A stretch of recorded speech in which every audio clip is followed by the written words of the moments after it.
Today we are joined by Christine Ruch, holistic transformation guide, culinary innovator, and a woman whose healing journey spans decades of chronic illness, deep self-inquiry, somatic exploration, and spiritual awakening. Her path of navigating MS and multiple health conditions led her into a profound truth. The nervous system isn't just a biological network, it's a sacred gateway into our body's deepest healings. In this episode, we explore how restoring this inner system and uniting the body, mind, and soul can activate the divine intelligence we all carry within. Welcome to the show, Christine. It's such an honor to have you. Great. Thank you so much for the invitation. I really appreciate it. Mm. And you describe illness as a calling rather than a condition to manage. How did your own diagnosis shift from something overwhelming to something deeply meaningful? That's such a good question. I didn't feel like that 20 years ago when I was diagnosed with MS. I mean, I just thought it was just another one of like the many health diagnoses that I was collecting. And yeah, I definitely had my own feelings of like uncertainty and despair and sadness. My children were really young. And but I don't know, it's just so interesting as I went through layer after layer of healing, then I think I got closer and closer to my truth and closer and closer to my truth insofar as like this is my calling and in life, this is my life path is to heal myself of all these chronic conditions and also hopefully guide other people to find the same truth within themselves.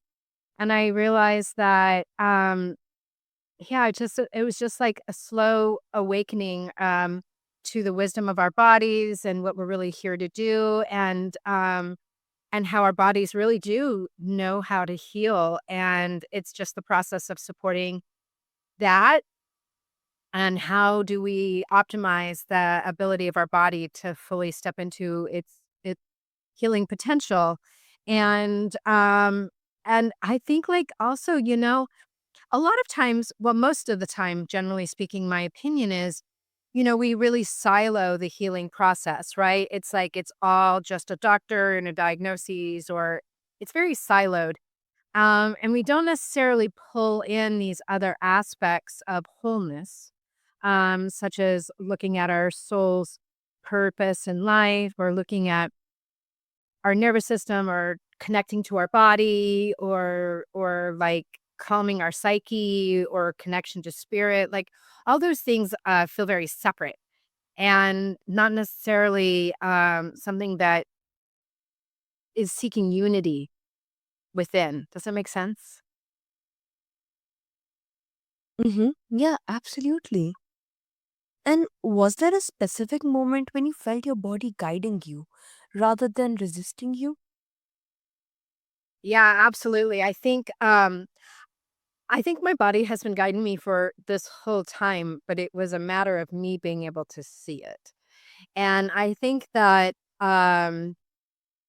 with each profound healing, I became closer and closer to that truth. And then in the last 3 years, though, it was like a serious divine download. And I was like, oh, and I like, I got it, and I was like, oh my gosh, like, wow, this is real. And this is really happening to me. And there's a bigger purpose that I have in life than just healing myself or making healthy food for people, that I actually have a bigger mission and purpose in this life my calling is. So, yeah, it was about 3 years ago that I pulled it all together, and I was like, "Oh my gosh, okay, okay. This is exactly what I'm supposed to be doing. I get it now." Mm-hmm. Yeah. And your turning point can inspire listeners who currently feel trapped in their own health journeys. Yeah. Yeah, for sure. I mean, my life just kind of fell apart, and, I think that sometimes this is the thing, is that we have to lose a lot of everything and start all over again for us to really find ourselves. And sometimes it's the tragedies in life and the difficult things that happen to us that actually bring us home to ourselves, and show us that there's a deeper meaning to life and a deeper meaning to our purpose, and all of those things kind of come about, I believe, through um, a very difficult, like a tragedy or a suffering or a loss, things like that, I think serve a dual purpose. Like in the moment, you can be full of like the reality of the tragedy or the loss and not necessarily see quite yet what a gift it is for you, even because it's really painful. And but I think that we can all see on the other side, a lot of us, if we choose to take it as a journey to ourselves and and embrace the lessons that the universe is providing for us, even in the darkest times and even in the most painful times, and take it as a huge blessing and a huge gift rather than, another curse to like shoulder. I think that change in perspective really shifts the healing process itself as well. Mm-hmm.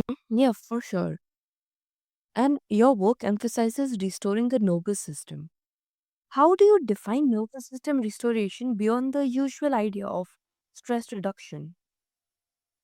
Yeah, it's super multifaceted and multi-layered. There are so many different layers and facets to the nervous system. And I think that we're just starting to recognize this and recognize that, like you said, I loved in the intro, that it is the gateway to deeper healing.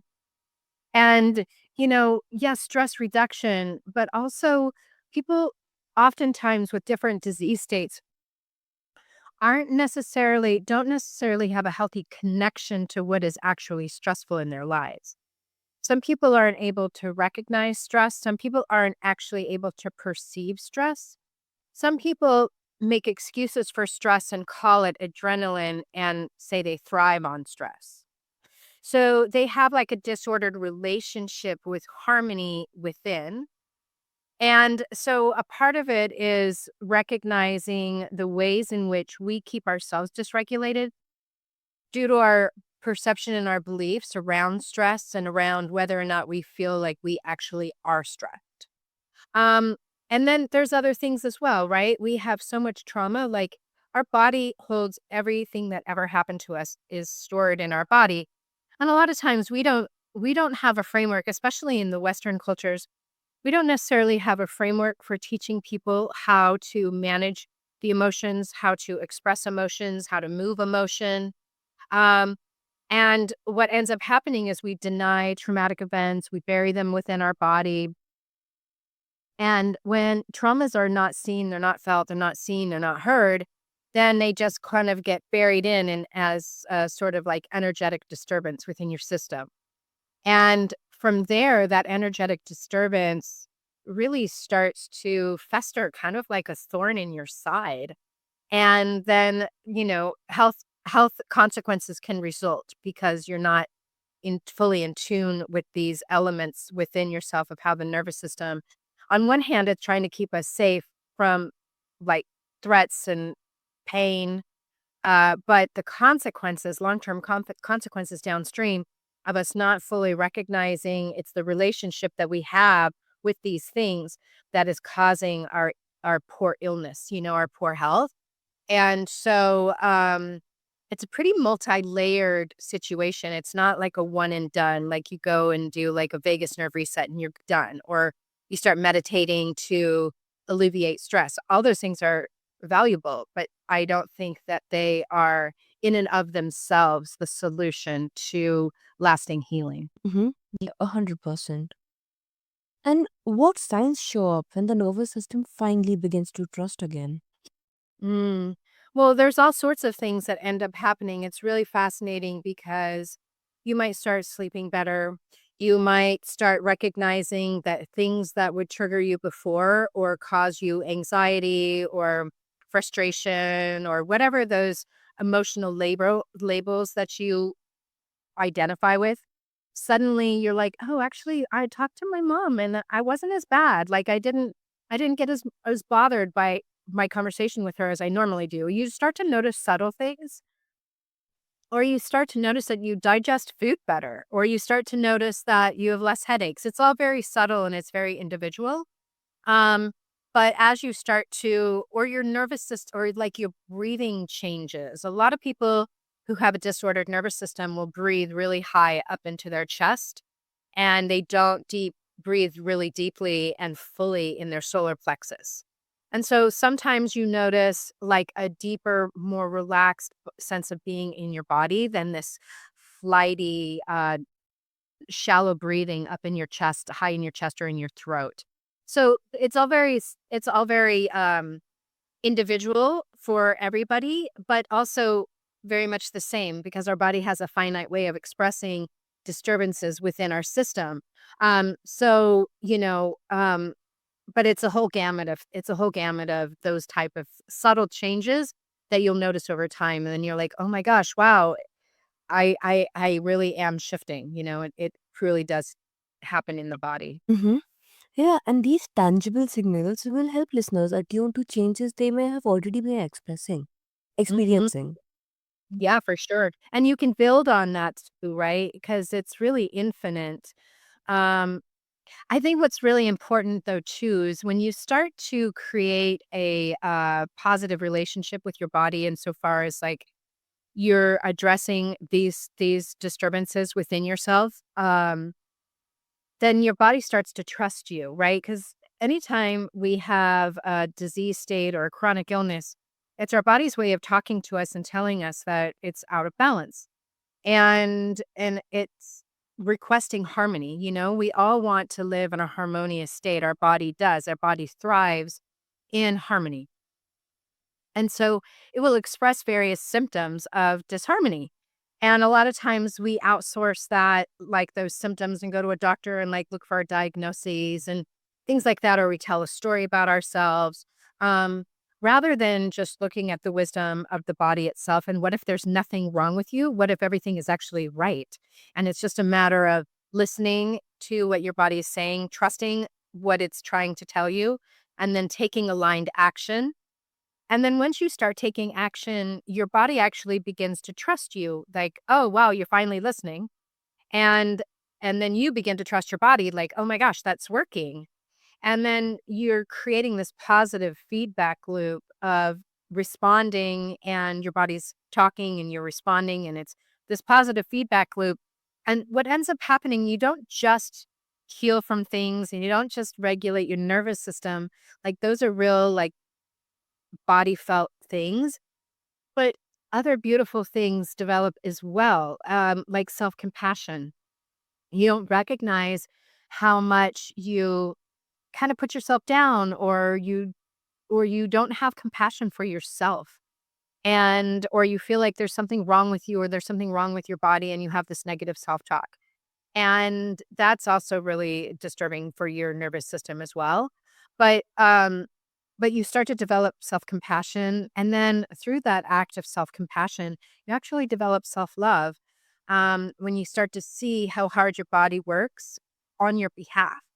And that is a really powerful awakening for people when they're like, wow. And that's when this full body connection starts to happen between your mind and your body. And you're not just a mind, and your body is in service of like carrying your brain around on your on your body, but actually your mind is in service of your body itself. And it's a beautiful shift. And that's what we call alignment and embodiment. Mhm. Yeah, absolutely. Uh-huh. And you integrated nutrition, somatic work, spiritual practices, trauma release, and more. How did these seemingly separate modalities begin to merge into a unified healing path? Yeah, for sure. I think that all of those things are like the foundation of healing, right? I mean, we could do all the trauma release we want, but if we're still eating a bunch of junk fast food and not taking the time to nourish our bodies properly, it's not going to have a full resonance. And likewise, you could have the best diet ever and pay a lot of attention to the quality of the food that you eat. But if you're completely disassociated from the stress that you hold, and the state of your nervous system, and you're disconnected from your body in like subtle but super powerful ways, then again, you're not going to have synergy, and it's going to be more difficult to gain lasting traction. You might find like, a lot of people will enter like a health state and enter through food, right? That's a very obvious and natural first place to start.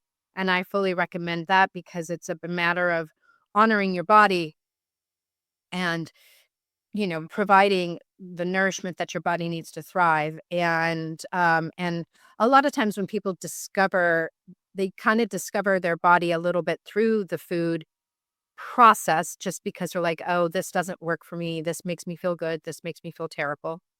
Those type of things. And then you start to honor your body and all of that.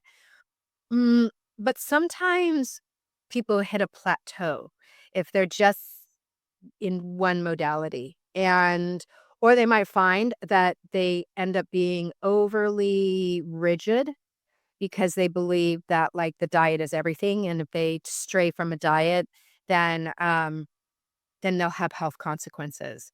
And so sometimes either people give up because they think it doesn't work for them, or they become on the other end of the spectrum overly critical or overly hypervigilant about every single thing that they do.